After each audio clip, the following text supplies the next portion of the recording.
ఇప్పుడు పరామర్శించడానికి వెళ్ళినప్పుడు ఎంత హడావుడి, ఎస్ నమస్తే అండి, పరామర్శలకు వెళ్ళినప్పుడు ఎంత హడావుడి అవసరమా? ఎందుకు ప్రతి పర్యటనకి వెళ్ళినప్పుడు ఎంతెంత ఇష్యూస్ జరుగుతున్నాయి? ఒకవైపు పోలీసులు హెచ్చరిస్తున్నా ఎందుకు వినటం లేదనుకోవాలి, ఒకవైపు వైసీపీ చూస్తుంటే జనాదరణ చూస్తే ఓర్వలేకపోతున్నారని మీరు చెప్తున్నారు. మరోవైపు పరామర్శలకు ఎంత హడావుడి, ఎంత అవసరమా? కుటుంబాన్ని పరామర్శించకి వెళ్ళినప్పుడు ఏ విధంగా వెళ్ళాలని వారు ప్రశ్నిస్తున్నారు. అసలు ఏది ఎలా అర్థం చేసుకోవాలి? ఎందుకు ఇంత ఇష్యూస్ చేస్తున్నారు? ప్రాణాలు పోతున్నాయి, పరామర్శలు ముఖ్యమా? ముందుగా ప్రైమ్ 9 వీక్షకులకి, ప్యానెల్లో ఉన్న పెద్దలకి, రాష్ట్ర ప్రజలకి, మీకు శుభ సాయంత్రం. నమస్తే. మానవుడే మహనీయుడు, మనిషే దేవుడు, సత్యమేవ జయతే. మనం ఎన్ని మాట్లాడుకున్నా, ఏం మాట్లాడుకున్నా అల్టిమేట్ గా సత్యమే జయిస్తుంది. నేనేం చెప్తానంటే, పాపం రవికిరణ్ గారు ఏదో ఆవేశపడి ఇంతకుముందు ఎప్పుడు ప్రశాంతంగా మాట్లాడేవాళ్ళు, ఎందుకనో ఒక 2 నెలల నుంచి డిబేట్లో వీరావేశంగా, ఆవేశపూరితంగా కేకలేస్తూ మాట్లాడుతున్నారు. పోనీ ఇక్కడ విషయం ఏంటంటే, నాగమల్లేశ్వరరావు ని జూన్ 4వ తారీఖు కౌంటింగ్ జరుగుతున్న సమయంలో మ్యాండేట్ ఒక సైడ్ వస్తుందని తెలిసిన తర్వాతనే అతన్ని అరెస్ట్ చేశారు, పోలీస్ స్టేషన్ తీసుకెళ్లారు. 2 రోజులు ఇబ్బంది పెట్టి ఇంటి మీద దాడి జరుగుతుంది, రాళ్లు వేస్తున్నారు అని చెప్పేసి వాళ్ళ నాన్నగారు, వాళ్ళ కూతురు వెళ్ళి కంప్లైంట్ ఇస్తే ఆ కంప్లైంట్ కూడా తీసుకోలేదు, విచారించలేదు. ఇది జరిగింది జూన్ 4వ తారీఖు మధ్యాహ్నం నుంచి జరిగిన కార్యక్రమం. ఇది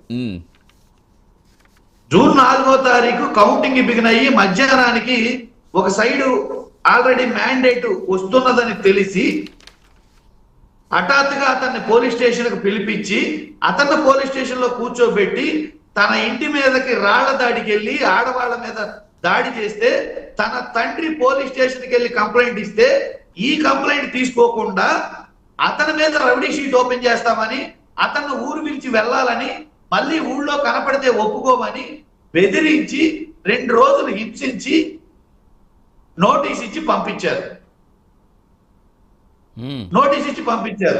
ఇది వాస్తవం. సరే, కిరణ్ గారు చెప్పిన లెక్క ప్రకారమైన అసలు ఆ ఇన్సిడెంట్ మీద సంవత్సర కాలం గడిచిపోయింది. ఆ ఇన్సిడెంట్ మీద ఎందుకు జరిగింది, ఏం జరిగింది, కారకులు ఎవరు, దాని మీద చట్టపరంగా ఏం చర్యలు తీసుకున్నారు, ఇచ్చిన కంప్లైంట్ మీద ఏం చర్యలు తీసుకున్నారు, అసలు ఆత్మహత్య వెనక ఏమన్నా కారణాలు ఉన్నాయా, ఇవి ప్రభుత్వం వారు ట్రేస్ అవుట్ చేసి చర్యలు తీసుకోవాల్సిన బాధ్యత ప్రభుత్వానికి ఉందా లేదా? ఇప్పటి వరకు ఏం చర్యలు తీసుకున్నారు? ఆయన చనిపోయి సంవత్సర కాలం అయింది, వాళ్ళ కుటుంబం బాధలో ఉంది.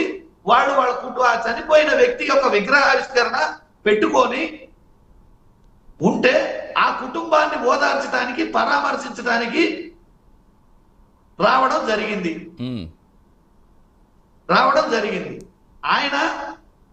ఆయన సొంతంగా పరామర్శించడానికి, వాళ్ళ కుటుంబాన్ని ఓదార్చడానికి వస్తుంటే ఏదేదో సామెతలాగా పెళ్లికి వచ్చి పెళ్లి కొడుకు చెప్పులు దాచిపెడితే పెళ్లి ఆగిపోద్దా అన్నట్టుగా చుట్టూ కంచెలు, బ్యారిగేట్లు, 3 కార్లే రావాలనడం, 100 మందే రావాలనడం.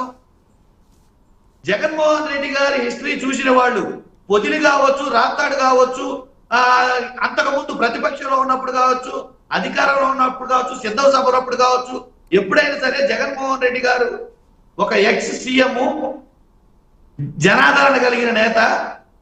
అంటే ఇక్కడ ఒకటి వెంకటేశ్వర రెడ్డి గారు, ఇక్కడ ఒకటి అవి బహిరంగ సభలో మరొకటి అయితే ఆంక్షలు మీరు చెప్పినట్టుగా ఎంతమంది వస్తారో ఎక్స్పెక్ట్ చేయలేకపోయినా ఈ పరామర్శలకు వచ్చినప్పుడు ప్రధానంగా చూసుకుంటూ పొదిలి పర్యటన చూసుకుందాం. అక్కడ జరిగిన రాళ్ల దాడులు కావచ్చు, ఘర్షణలు కావచ్చు, ఇవన్నీ దృష్టిలో పెట్టుకుని కదా అక్కడ జగన్ గారికి ఏమీ కాకూడదు, కూడా వచ్చిన వాళ్ళకి ఏం కాకూడదు. అలాగే అక్కడ వెళ్తున్న పరామర్శలకు కాబట్టి, ఒక కుటుంబాన్ని పరామర్శించి ఎందుకు వెళ్తున్నారు కాబట్టి ఇదేమి పార్టీ పర్యటనలా భావించకూడదు కదా. సరే, మేమేమంటామంటే ఇప్పుడు చూశారు, ఆయన వచ్చారు, పరామర్శించారు, ఆయన ఏమేం జరిగింది వివరించారు, వెళ్ళారు. ఆయన భద్రత చూసుకోవాల్సింది కానీ, అక్కడ ఉన్న జనాలను చూసుకోవాల్సింది కానీ, ఇప్పుడు అధికారంలో ఉన్న ప్రభుత్వం చూసుకోవాలి. వాళ్ళు చూసుకోకపోగా, వాళ్ళు ఏర్పాట్లు చేయడం చేత కాకపోగా, మళ్ళీ ఏ ఫ్లెక్సీలు పెట్టారు, అక్కడ ఎందుకు జరిగింది, ఈ బాధ్యత ఎవరిది? అధికారంలో ఉన్న కూటమి ప్రభుత్వాందా? ఎవరిది బాధ్యత?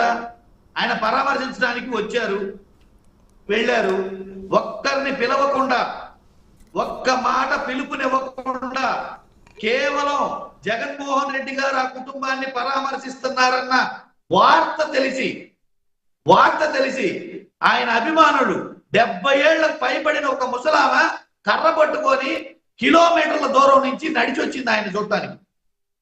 పల్నాడు జిల్లా అంతా వేల మంది ప్రజలు అక్కడికి వస్తున్నప్పుడు ప్రభుత్వం ఏం చర్యలు తీసుకోవాలి, ప్రభుత్వం బాధ్యతలు ఏం చేపట్టాలి, సౌకర్యాలు వాళ్ళని ఎటువంటి ఇబ్బందులు జరగకుండా చూడాలా? ఇప్పుడు లేకపోతే వాళ్ళ ప్రభుత్వంలో ఉన్న ప్రతిపక్షంలో ఉన్న ప్రజల కోసమే మేమున్నది అని నాయకులు పదే పదే చెబుతున్నప్పుడు ఆ ప్రజల భద్రత చూసుకోవాల్సిన బాధ్యత అందరి మీద ఉందా లేదా? ఎస్, ఖచ్చితంగా ప్రభుత్వంలో మీరు చెప్పినట్టుగా ప్రభుత్వాలు పట్టించుకోవాలి, పోలీసులు భద్రత కల్పించాలి. కాబట్టే కదా ఇప్పుడు ఎక్కడికి వెళ్తున్నా ఇలాంటి పర్యటనలో చాలా తీవ్ర ఘర్షణలు చోటు చేసుకుంటాయి. కాబట్టి ఇది పరామర్శ, కాబట్టి ఇంతమందికి అనుమతిస్తామని చెప్పినప్పుడు ఒక్క మాట ఒక పార్టీ నాయకులుగా చెప్తే తప్ప, అంటే మేము పరామర్శకే వస్తున్నాం, మీరు దయచేసి ఇలాంటి వాటికి రావాల్సిందని చెప్తే దానివల్ల వచ్చే నష్టం ఏంటి? అంటే పరామర్శకు వస్తున్నామనే కదా మేము చెప్పింది. కరెక్టే సార్, పరామర్శకే వెళ్తున్నారు. పరామర్శకు వెళ్తున్నప్పుడు ఒక ర్యాలీ లాగా ఇంతమంది రావాల్సిన అవసరం ఉంటుందా? అది పార్టీ అధినేతలు, పార్టీ అక్కడ ఎవరైతే కోటేశ్వర వాళ్ళు చెప్పాల్సిన బాధ్యత లేదా?